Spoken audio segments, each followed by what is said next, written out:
ma ii bannaan tahay in aan marsado boomaatada garka lagu soo saaro? bismillah, alxamdulilah wasalaatu wasalaamu calaa rasuulillah wacala aalihi wasaxbihi ajmaciin.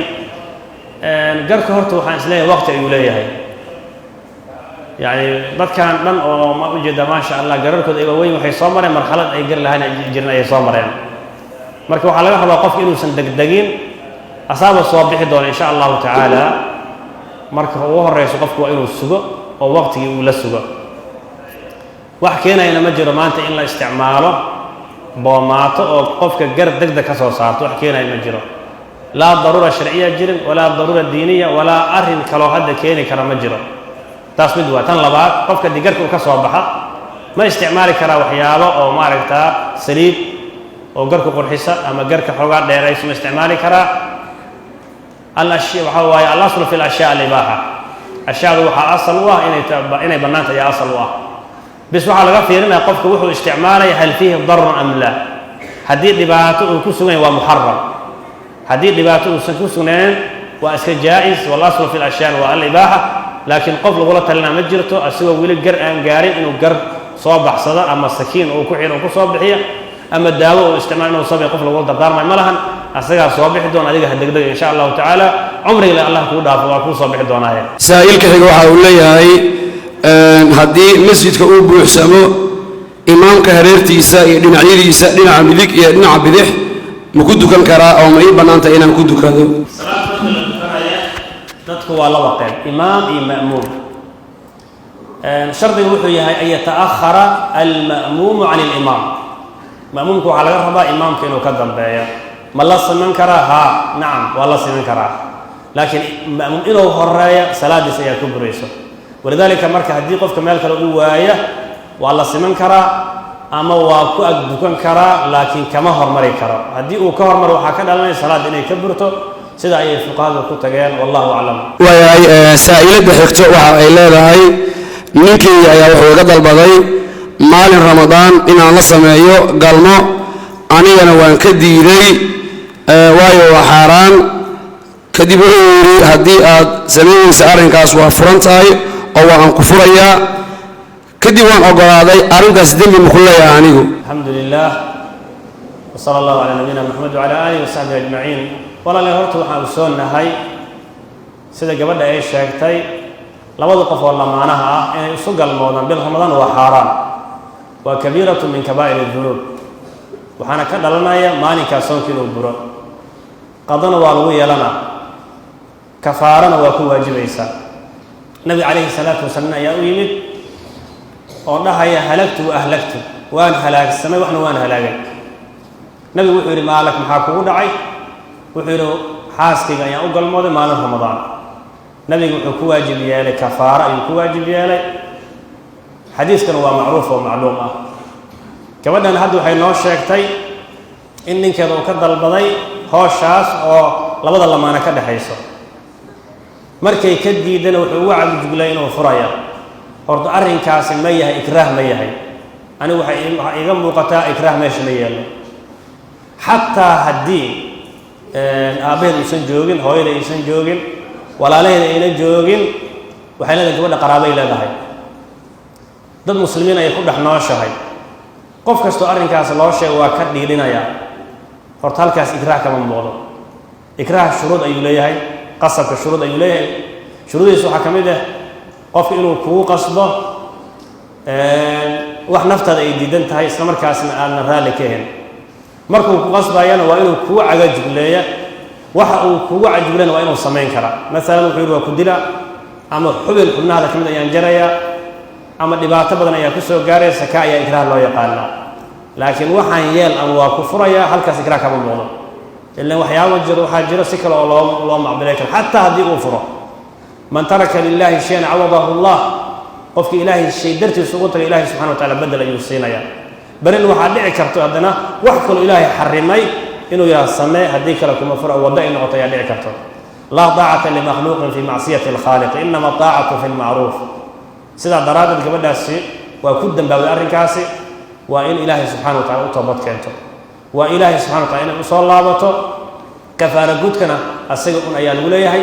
waa sida imaamu shaafici raximah allahu tacaala uu ku tagay maalinkii soonka uu ka jabina waa inay soo qadayso watuubuu ila allahi jamiican ayuha almu'minuun marka toobadkan ayaa laga rabaa waxay samaysan inay ka qoomayso ayaa laga rabaa arrinkaasna ninkeeda inay ku adeecdo ma ahan mana ku qasbi karo haddii markaas awood uu u sheegto ay ka baxsan wayso markaas ay dambi kuma yeelanaysa laakiin furiin mise maya halkaas ikraah kama muuqdo weligeeda ha furo ilaahay subxaana wa tacaala ciwad kale bedel kale ayuu siinayaa muslimiin ayay ku dhex nooshahay masjidka ugu dhow jamaacada joogta haddii arrinkaas u sheegto waa laga dhiilinaa gurina waa loo kirinaa insha allahu tacaala marka masaladaas waa sida ilaahay ha u toobadkeenta gabadhaasi wallahu aclam jazaaka allahu khayran baaraka allahu fiik saa'ilkan xiga waxa uu leeyahay sheekh waxaan ku weydiinaa qof cilmiga yaqaan oo haddana jees badan dadka wax ma gaarsiin karaa walaalahay horta waxaan kusoonnahay alsukhriya waalistihzaa marna waa ilaahay diinkiisa lagu jeesjeesaa marna qofkaa lagu jeesjeesaa qofka haddii ilaahay diinkiisa uu ku jeesjeeso kitaabka ilahay hadduu ku jeesjeeso sunnadii nabiga hadduu ku jeesjeeso xijaabka haddii uu ku jeesjeeso garkii haddii uu ku jeesjeeso haadaa kufrun mukhrijun min almilla waa gaalnimo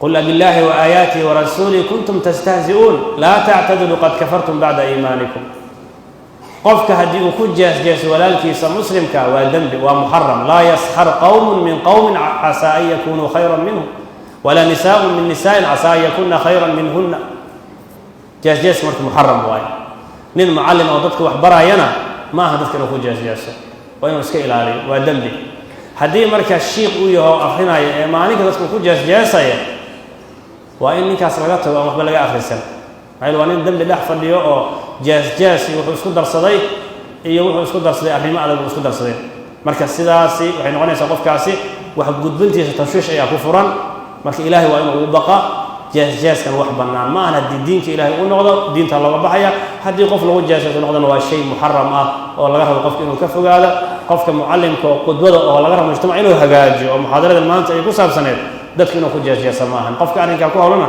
ilaahay waa inuu ugu baqaa wallahu aclam jazaaka allahu khayran baaraka allahu fiik sheekh su-aasha ugu dambeysay saa'ilku waxa uu leeyahay qof dibadda jiro ayaa waxa uu soo dirsaday lacag wuxuu u soo diray qof jooga waddanka wuxuu ku yidhi iga bixi zakada fidriga iga bixi kadib qofkii wuxuu ka bixiyey zakadii bariis iyo buwax buu soo gaday wuu bixiyey lacagtii wixii ka soo hartana wuu isticmaalay lacagtaas marka hore adiga ah qofkaasi ما استعمالك الحمد لله وصلى الله على نبينا محمد وعلى اله وصحبه اجمعين زكاة الفطر horta waxa asal ah qofka meesha uu joogo inuu ku bixiyo tuukhadu min aghniyaa'ihim wa turaddu ala fuqaraa'ihim meesha uu joogo dadka aghniyada laga qaada dadka fuqarada lagu celiya laakiin haddii maslaxa ay jirto ama dan ay jirto wadanka uu u diraya ay ka sii baahi badan yihiin ama dad qaraabo ay leeyihiin oo u baahan hadday jiraan naqli markaas waa bannaan yahay culmo fara badan arrinkaas waa fatwoodeen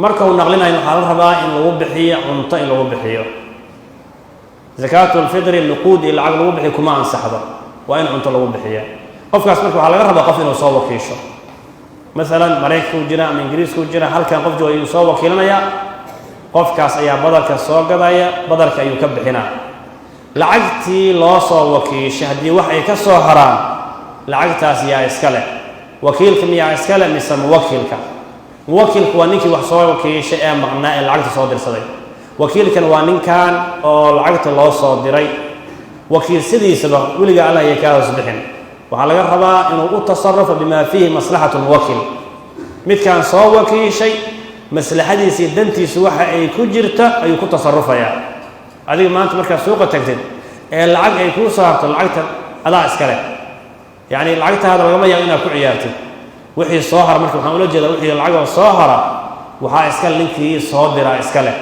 hadduu kuu idmo ku yidhahda baawurraac ka dhigo qada ka dhiga xalaalay kuu tahay laakiin lacagta kuu soo harta inaad jeebka iska geshitid kuma bannaano maxaa yeele wakiil ayaa tahay wakiilna yatasarafu bima fiihi manfacatu maslaxat lilmuwakil ninka wax soo wakiishay maslaxadiisu waxa ay ku jirto ayuu ka shaqaynaa wixii meesha ka soo harana ninkii soo wakiisho la hadlaa wuxuu leeyahay intaasaa soo hartay hadduu yidhaahdo qaado waa inuu qaato hadduu yidhahdo qofkaas kaloo maskiin ah meel joogo qaraabanahe iga gaarsiiya hadduu yidhaahdana waa ka gaarsiinaya markastaba tasarufkiisa wuxuu ku xiran yahay sida uu rabo ama maslaxadiisa ay ku jirta ninka uu soo wakiishay wallahu aclam